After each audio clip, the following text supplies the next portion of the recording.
Very good morning, everyone. This is Dr. Sanket Charkha from Sinhagan Institute's Savitribai Phule Pune University. We have started with the third and the fourth chapter of economics, that is economic analysis of business decision. And the subject we are dealing with is the third chapter of supply and market equilibrium. A short, quick overview of what we have seen in the last lecture. We have seen the meaning and definition of supply, what are the various different determinants of supply, the law of supply, assumptions of the supply, and so on.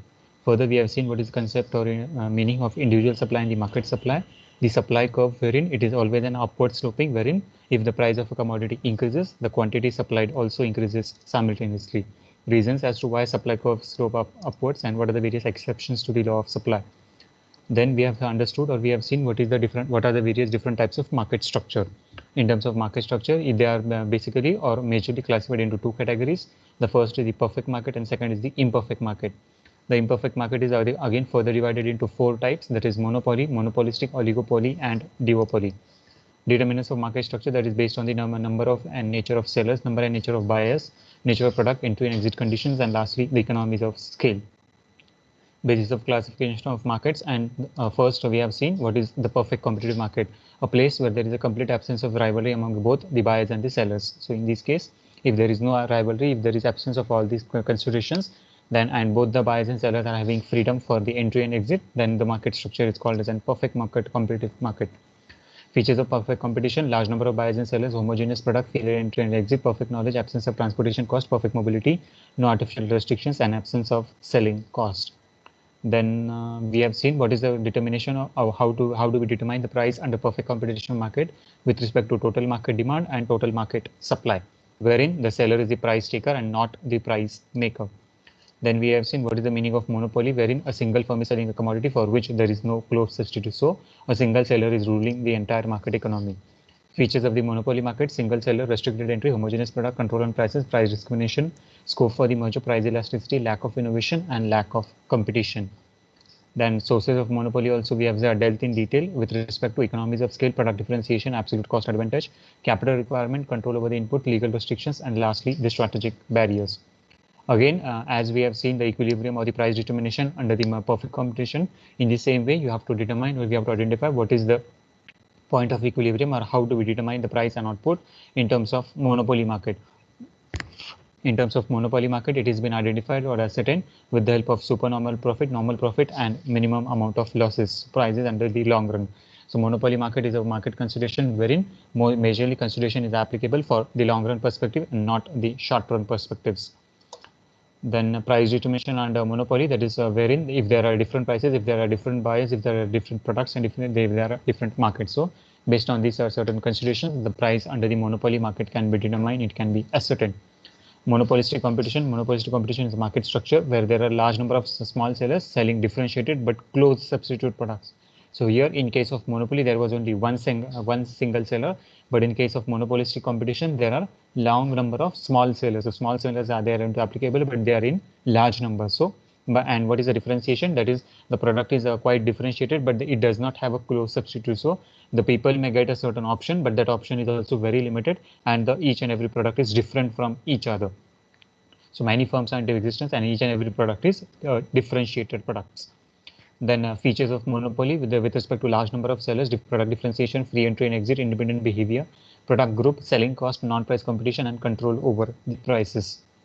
Then we have seen advantages and disadvantages of monopoly, price and output determination under monopolistic competition with respect to short run of firm, short run of industry, short run of firm, and long run of industry. So all the perspectives with respect to the firm and industry and how it is getting impacted in the short run and how it gets impacted in the long run, both the factors or characteristics we have dealt with.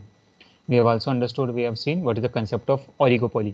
Oligopoly is a market situation wherein there are a small number of firms, wherein each and every firm is always interdependent on each other. So if there is a greater dependence of deal on or if there is a greater consideration of interdependence between the firm to firm, then we can say or we can identify that the market situation that is existing is a concept of oligopoly market. Homogeneous or differentiated products. Now here in this case, in case of an oligopoly market, the product may be same or the product may be different also. So a particular product, whenever if you want to purchase a certain commodity, you may get different types of substitutes also.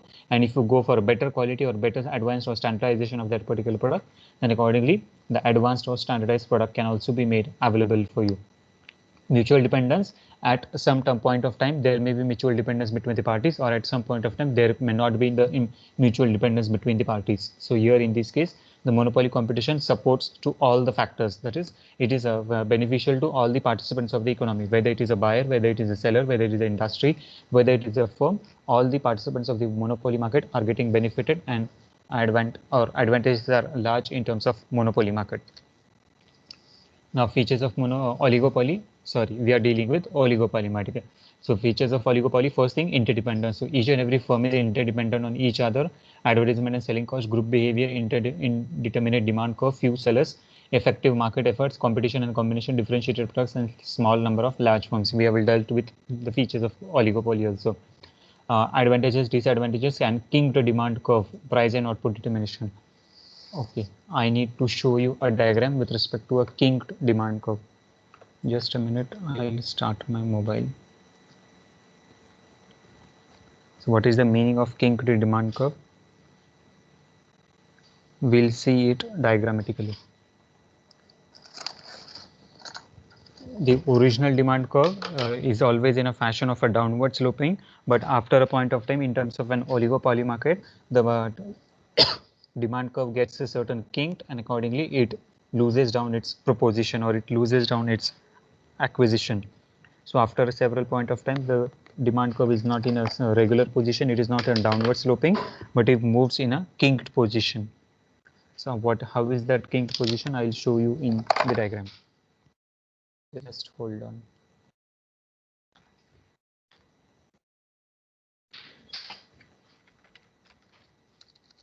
KINKED.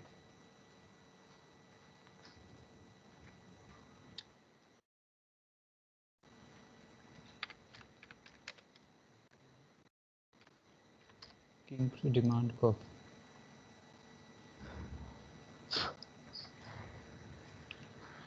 Few minutes.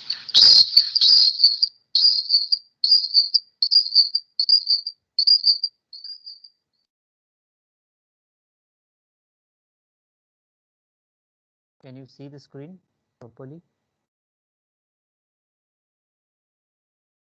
Yes, sir.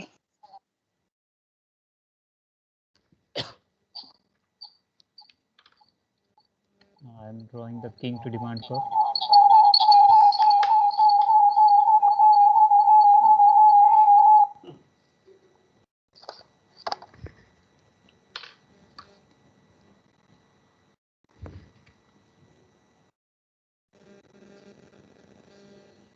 This is my y-axis, this is the x-axis, 0. Drawing the kinked demand curve in respect of a red line. How is demand curve? Can anyone explain? Can anyone tell?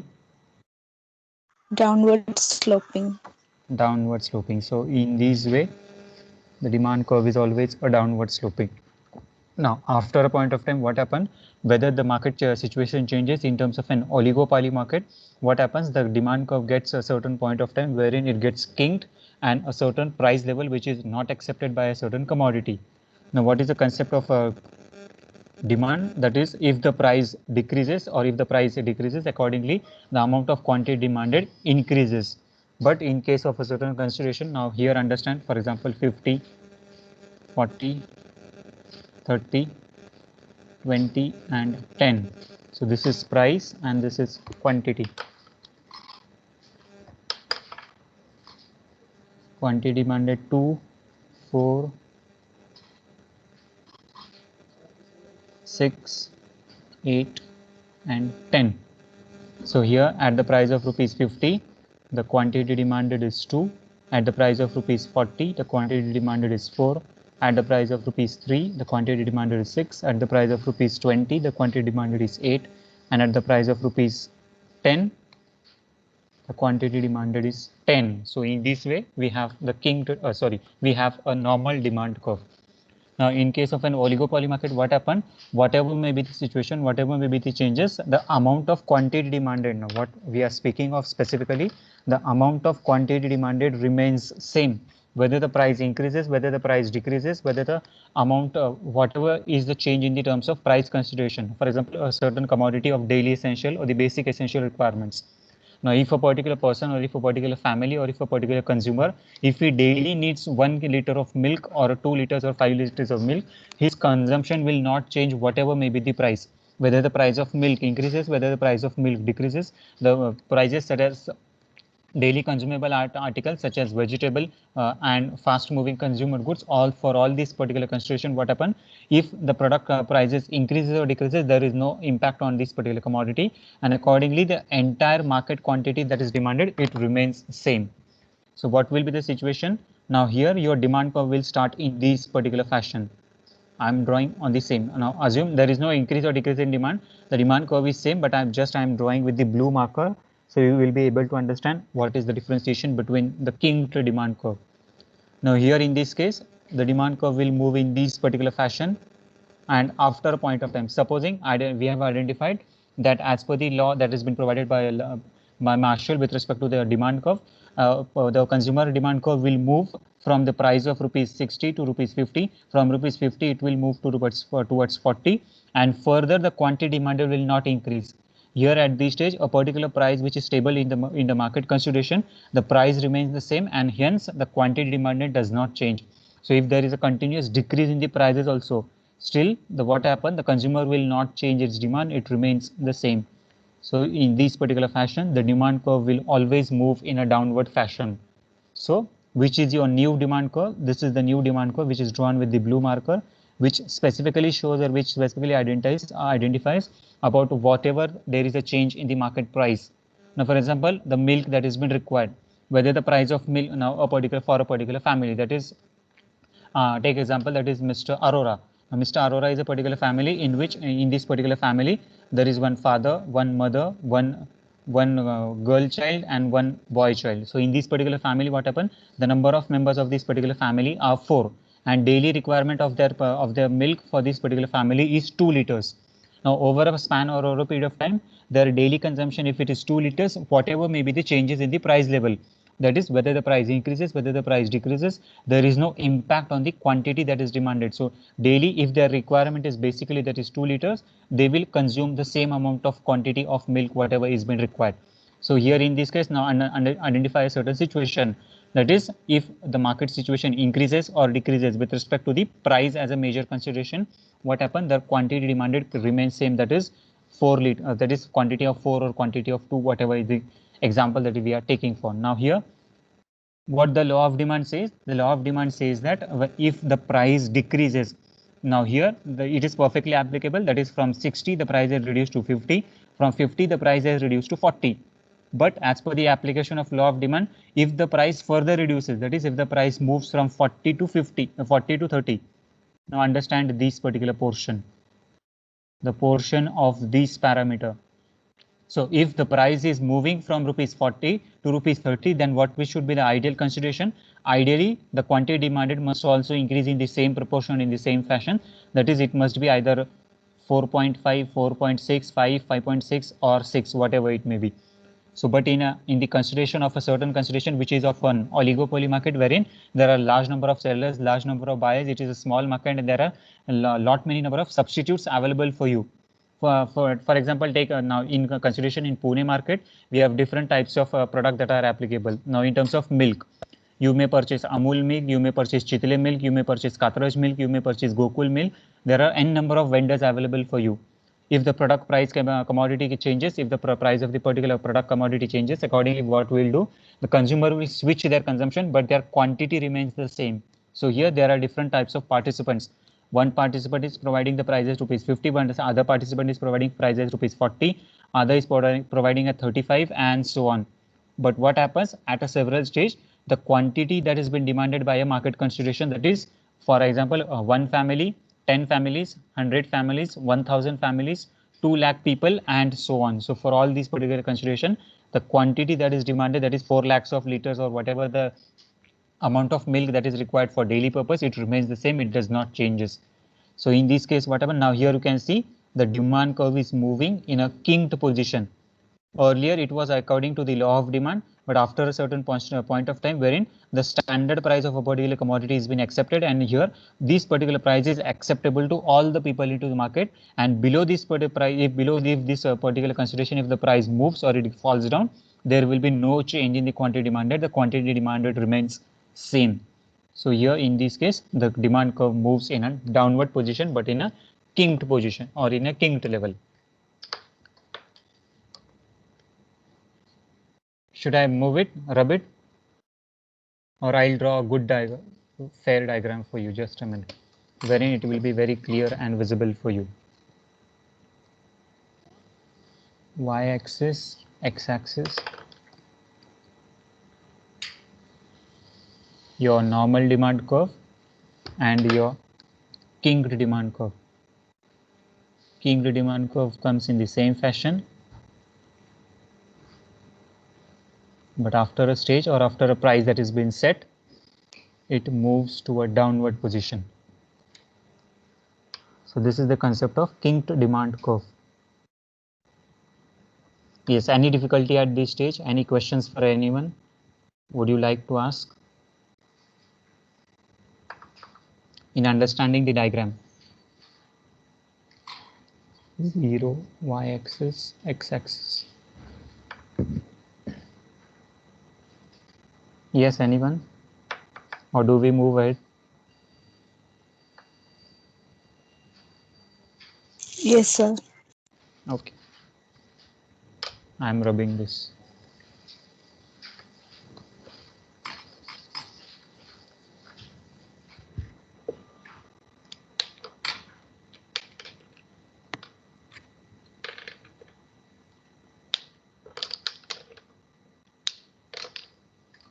Okay, going ahead, we were on the topic of advantages, disadvantages, king demand curve, and price and output determination. So that was the concept of determining how we identify the price and how do we identify the output. So price and output determination, which was a certain consideration wherein on the y-axis you are having price and on the x-axis you are having the output. So accordingly, at a certain position or at a certain level, the output remains, the output keeps on increasing. That is the amount of quantity that has been demanded. It moves from 0 to 1 to 2 to 3 to 4 and so on. In the same way or in the same fashion, the price was also reducing from a certain consideration of 50, 40, 45, 34 and so on. But accordingly, at a certain stage or a point of time, when the price was rupees 40 or when the price is rupees 30, the demand curve moves in a kinked position. Collusive oligopoly form of a group. So it is a particular form of a group wherein there a large number of buyers and sellers are applicable and they merge or they come together for providing the better quality of product and commodity to the consumers. So now here you have another example which is called as a cartel, or which is wherein you spell it as a CARTEL or KARTEL. Now, in this consideration, what happened? The centralized market system is into existence, wherein the large number of wholesale purchases are into existence, and they try to distribute or supply the commodity to the respective consumers. So, in this case, in a particular fashion, wherein if large number of manufacturers, large number of distributors or sellers are applicable, and they are providing the goods and services or commodities to the different people, then those particular consideration is called as an cartel. Now, example for this particular cartel is Amazon, Alibaba, Flipkart, Snapdeal, and so on, wherein they purchase a certain commodity in bulk or in a wholesale quantity, and they distribute as per the need and requirement of individual customers. So, as and when the customer demands either one quantity, 5 quantity, 10 quantities, they purchase the bulk or a wholesale in a from the manufacturers and distribute to the different vendors or different suppliers according to their need and requirement. In case of market sharing, we have Flipkart, Snapdeal, Amazon, Myntra, and so on. So in this case, there are various different types of vendors also. Centralized, now centralized particular concern wherein it is working on the global level, and market sharing, that is, it is working on a specific market level for purchasing, selling of goods and commodities. Imperfect collusion. Now here in this case, where all the situations have been perfectly managed, it has been considered an effective position. That consideration can be called as an collusive oligopoly, wherein all are working together in a perfect competitive market. But if the market conditions are not favorable, if the market conditions are not suitable, then the condition can be called as an imperfect collusion, wherein there is no proper coordination between the firms about which product has to be sold, where it has to be sold, how the goods has to be distributed, and how a balanced growth of economy is to be undertaken. So that is the consideration of the imperfect collusion. Now, okay, any difficulty or any questions with respect to oligopoly? Or you can type the questions in the chat box also.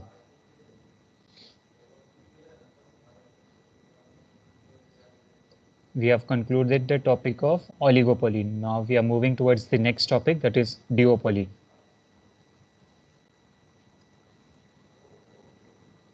Any one of you having any questions, you can please unmute yourself and ask me.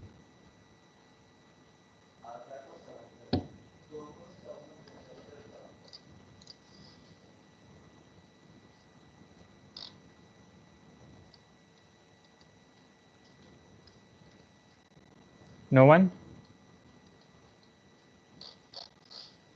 Shilpa, do we move ahead?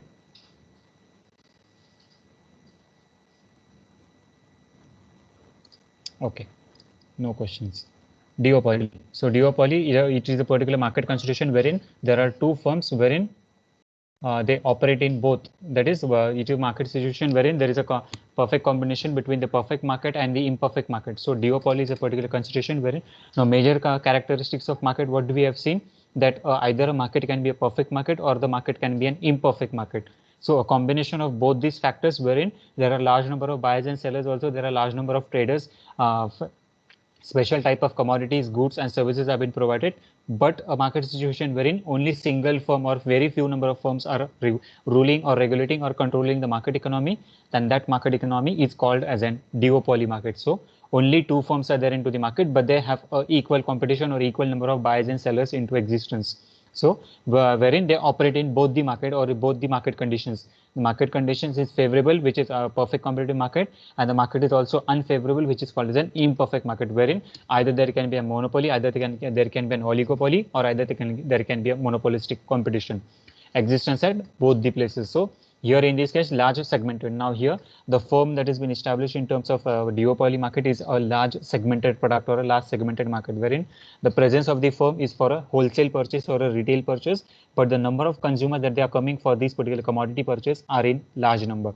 Now, for example, take example of DMart, Vijay Sales, and so on, wherein what they are doing, they are purchasing or they are selling in wholesale quantity as well as in retail quantity also, and their presence is applicable at all the states, all the countries, and all the states or all the districts level, wherein wherever you feel, in whichever city you feel, they have the presence into the market economy. The consumer, if he feels, they can be ruling, they can be working as a monopoly market consideration also, or they can work in a perfect market competition also.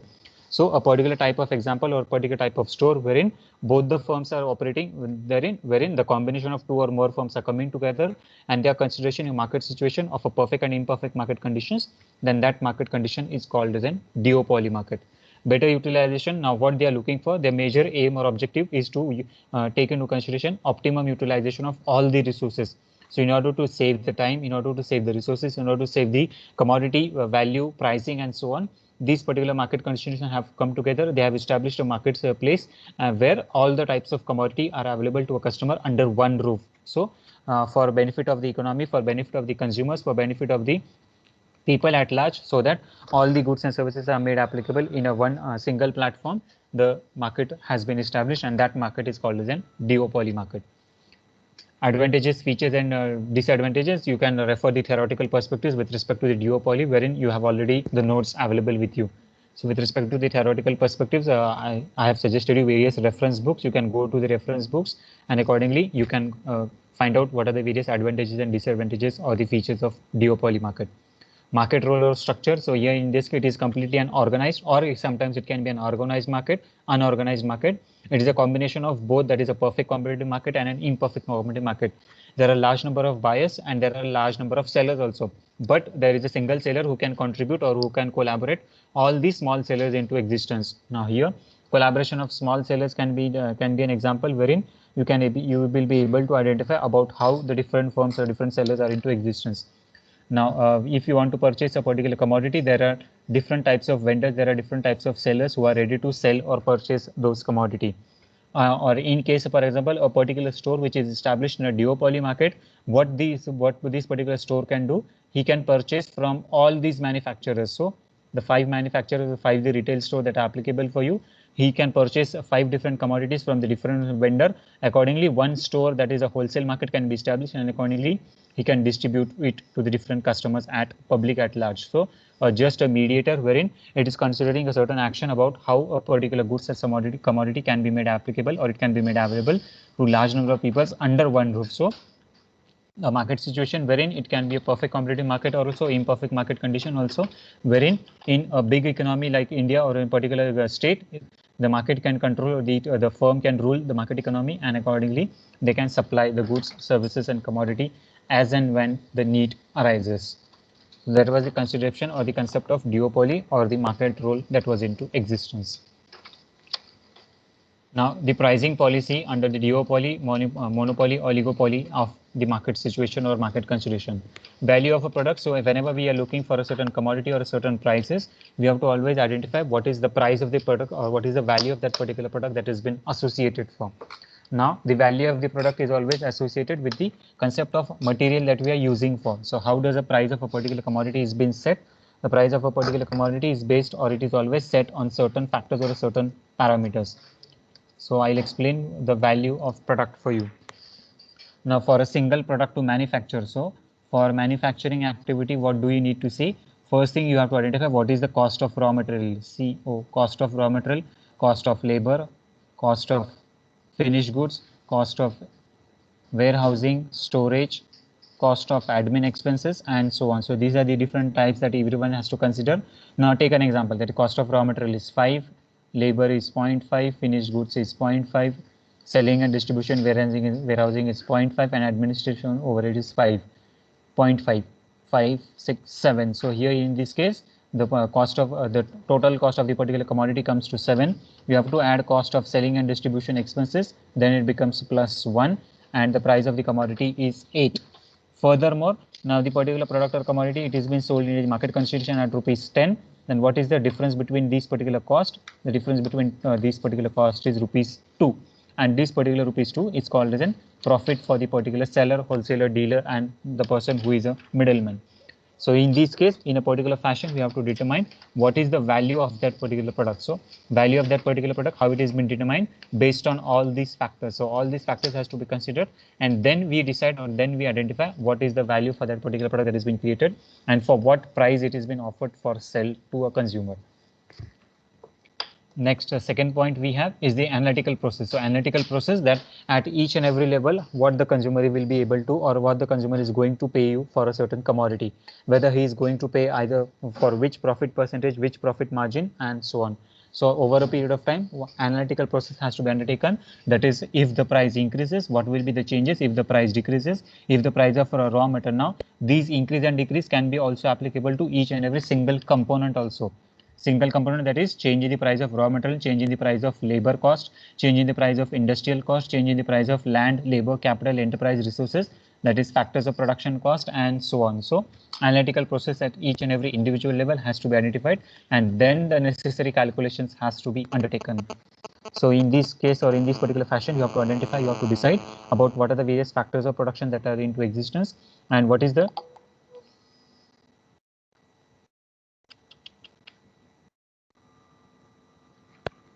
just a minute, I got a call. Can you see the screen? Yes, sir. Okay, you missed out something. Analytical process. Analytical process, we were dealing with either increase in prices or decrease in prices with respect to increase in raw material, increase in labor cost, increase in factors of production cost, and so on. So what is the impact? What is the changes in the general price level of a certain commodity, wherein after considering, that is total cost, profit, and the selling price that was applicable. Total cost was 8, so profit was 2, and the selling price applicable was 10 rupees. So in this case, what happened? If there is a certain change in all these particular factors, that is now analytical process we are looking for. In terms of analytical process, if the raw material cost increases, if the labor cost increases, if the administration cost increases, the selling and distribution cost increases, if each and every cost starts increasing, then what happen at a several stage or every several point of time, your total cost, which is 8 rupees, it increases to 8.5. So your revised total cost will be 8.5. Now you cannot change the price of a certain commodity. It deals a certain consideration wherein if you want to increase a certain price of commodity, you have to take the necessary permissions from the government, and the price must be applicable or it must be affordable to the consumer. Simultaneously, what do we have to see? The consumer should not switch from one product to another product. Now, considering a market situation wherein the price of the commodity has to be kept same, that is rupees 10, that is applicable. Now here, earlier the total cost applicable was 8, now the revised total cost is rupees 8.5. Now what is the differentiation here? Here the profit margin was true. Now this is the profit or loss.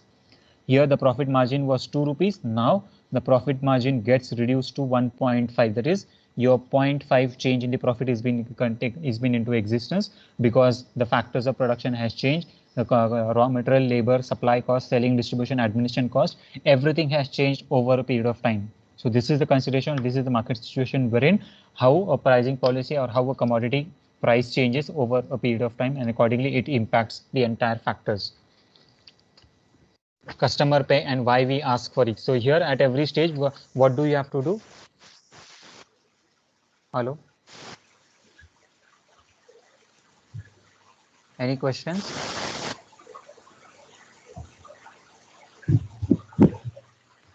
Hello? Someone want to ask something?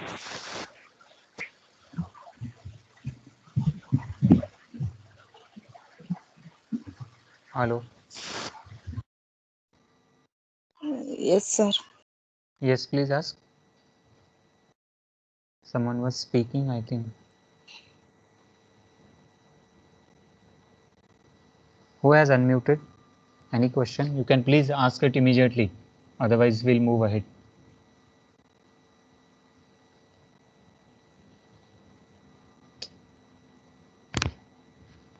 Hello?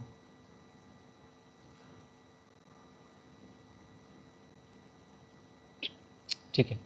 Why customer pay and why we ask for it. So here the pricing policy must also be very definite. It must be very justifiable, wherein we should be able to understand, we should be able to justify about what price the customer has to pay and whether the price is affordable for him or not.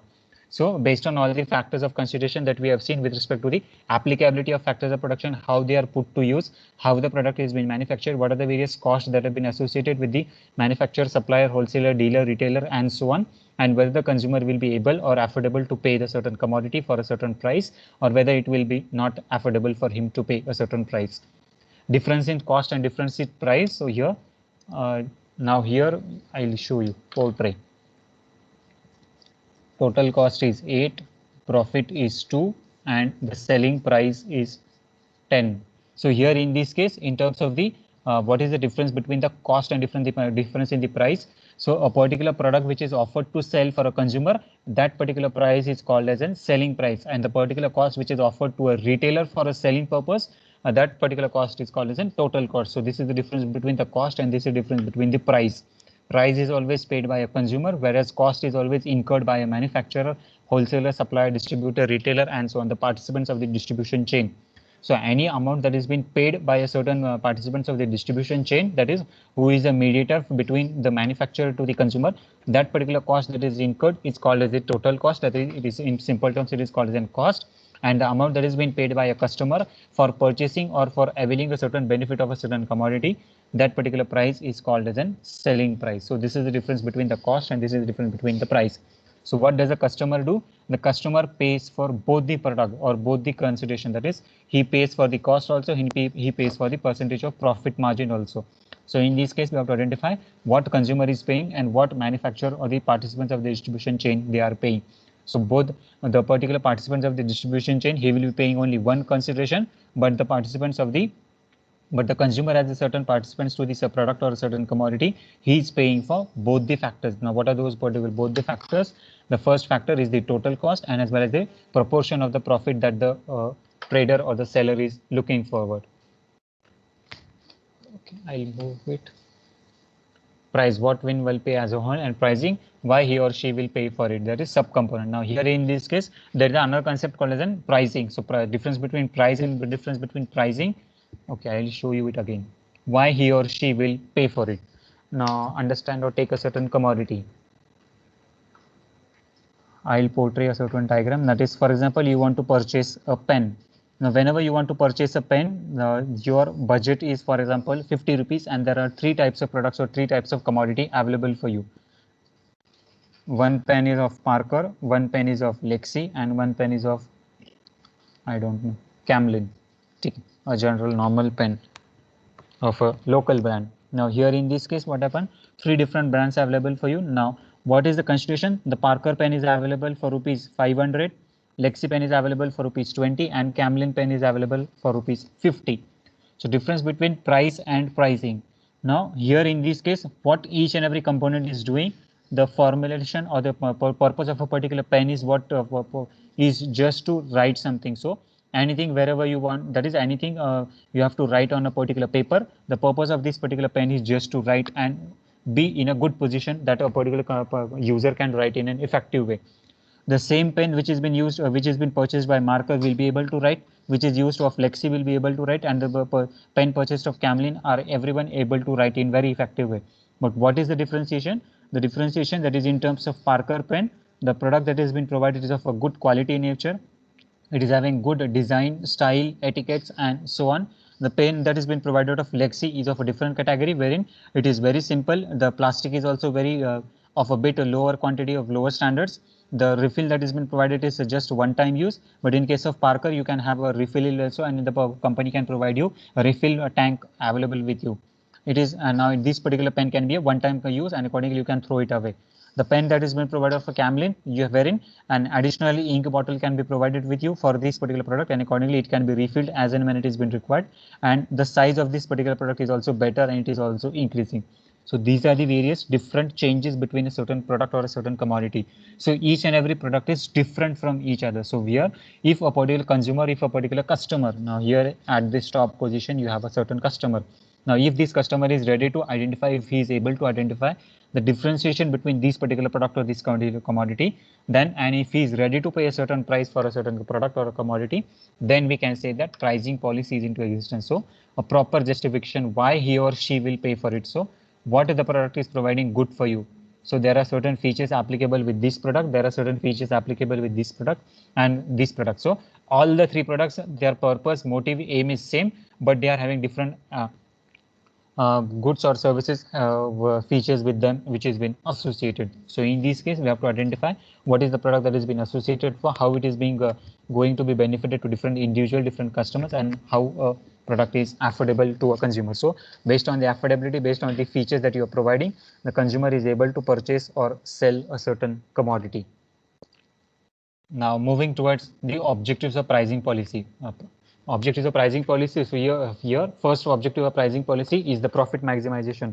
So here every seller or every purchaser, every retailer, what he's looking for, he's always looking for a certain consideration wherein he wants to increase his profit maximization. So here profit maximization, wealth maximization is the first, is the basic objective of a particular firm. That is when we have understood the concept of what is meant by a firm, or what are the objectives of a firm. So traditional objective is profit maximization, and every firm is looking for how they can maximize their profits. So in order to maximize their profit, what do you have to see? That your pricing policy is very stable, it is quite adjusted, and accordingly each and every participants of the distribution chain is getting a supportive amount of profit which they are earning or which they are expecting for.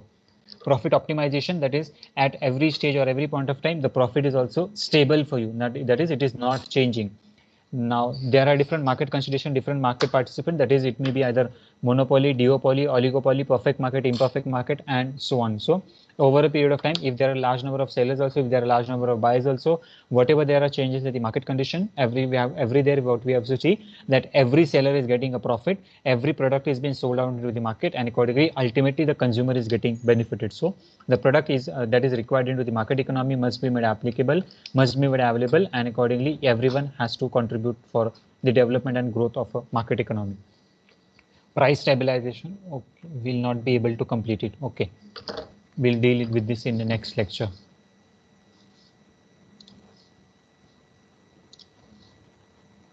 Chalo, thank you everyone for joining.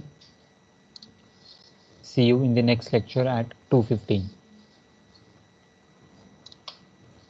I am sharing the link of attendance in the chat box. Students to mark their attendances.